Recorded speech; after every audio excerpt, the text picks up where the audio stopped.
Before the glory, before the money, before the goals and the trophies, Cristiano Ronaldo endured struggles that you can't even imagine. And without the bravery of this Ronaldo, we would have never met this Ronaldo. Because absolutely nothing hinted at this kind of success.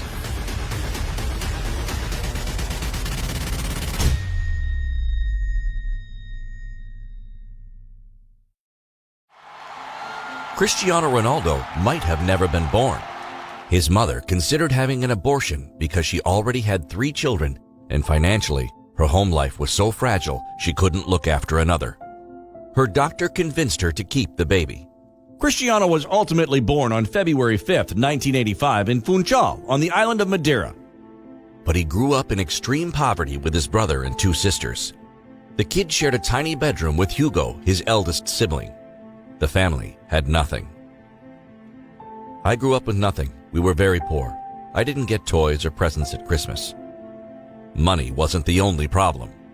Jose Diniz, Cristiano's father, wasn't involved in his son's upbringing. He was also suffering from an alcohol addiction, and it ultimately led to his death in 2005 after a tumor developed in his liver. The young boy quickly began using football as an escape. He made friends and played with them in the street. He even skipped meals to spend time outside. And at 11, his life took a decisive turn. His talent caught the eye of the best scouts in the country. He joined his favorite club, Sporting Lisbon. Young Cristiano was living the dream, but the dream quickly turned into a nightmare because he ended up spending the worst years of his life there. No money, no family, no friends. All he brought with him were 2 things: his talent, of course, but above all, his immense determination. I had to leave my family aged 12 to live in Lisbon by myself. It was very difficult for me. It was the worst experience of my life. This was the start of a long road full of challenges. At the time, young Cristiano was so poor that he had to beg for food. I lived in Lisbon with other young boys. It was difficult. We were far from our families. I didn't have money. We were hungry around 11. We lived near McDonald's. We asked for hamburgers and leftovers from a woman named Edna.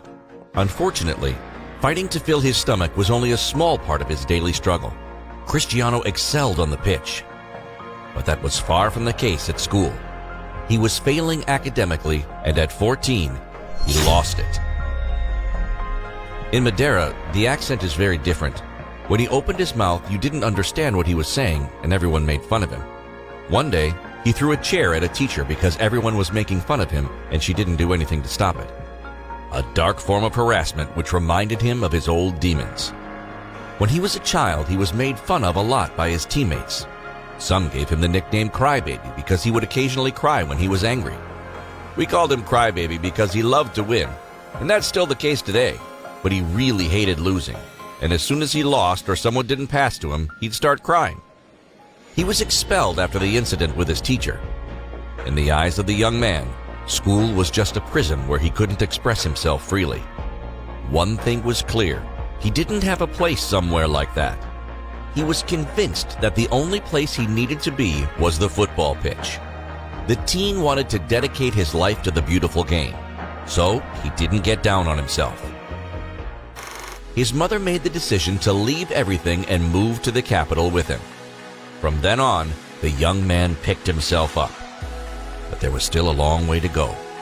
He forged a character and a mentality of steel. From that moment on, he was determined to succeed and work hard. Very hard. The kid from Madeira wanted to prove that he could succeed and realized one thing: you're not the best when you believe you are, but when you know it. Cristiano searched for ways to stand out in his own team. I was 16, he's just turned 15. The first memory I have of him is in the shower. He was doing sit-ups and challenging everyone. "I'll do more than you." I was impressed the very first time I saw him on the pitch. The kid didn't just show that he knew how to play football. He made sure his teammates witnessed all of his ability, with one aim: leaving an impression. He was different from the others. What marked me the most was his mentality. Already at this age, I was seeing him work harder than the others. He wanted to be stronger, to go faster, to be the best. There was no doubt that Cristiano Ronaldo would become great. He would leave his mark on the sport. But while all his efforts seemed to be finally paying off, doctors discovered that he had a heart abnormality, a problem that could have represented a risk and put an end to his dream. And without a rapid intervention, CR7 would have never existed. At rest, his heart beat too fast. I was in Madeira when I found out. I immediately gave my permission for a laser procedure. We were all sad and preoccupied because there was a risk that he'd have to stop football. In the end, everything went well. Once again, Cristiano Ronaldo overcame an obstacle placed in his way. Was he finally out of the tunnel? The young man kept working, and with a lot of determination. He was convinced that all his sacrifices would pay off, and everyone who crossed his path knew what would happen. The kid from Madeira's success was nothing but a question of time. His performances at the training center were largely convincing. And at 17 years old, Sporting's coach gave him a shot with the pros. In 2003, he signed for Manchester United, and his career took off. We all know what happened next. Hundreds of goals. Dozens of trophies. Cristiano Ronaldo is a living legend. The Portuguese player continues to surprise the world despite his age. He is the perfect example that you should never give up. And we, the football fans, have to admire his longevity. Longevity which is the result of a life full of sacrifices. He deprived himself of so many things to taste victory. Victory in a fight that's never easy to win. A fight against life and its terrible injustices. Put his talent and his determination to one side. Cristiano Ronaldo didn't have anything to help him succeed. Success can sometimes hang by a thread. Cristiano did, however, prove to the entire world that despite your origins or your social class, it's possible to achieve your dreams. The Portuguese player is truly passionate. He's passing all his knowledge and values onto his son, Cristiano Jr. And if you learn one thing from this man, it's that you should never lose sight of your goals. Cristiano Ronaldo started from nothing. So, never give up.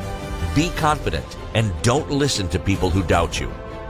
If you have a dream, you have to protect it and fight all the way to make it happen.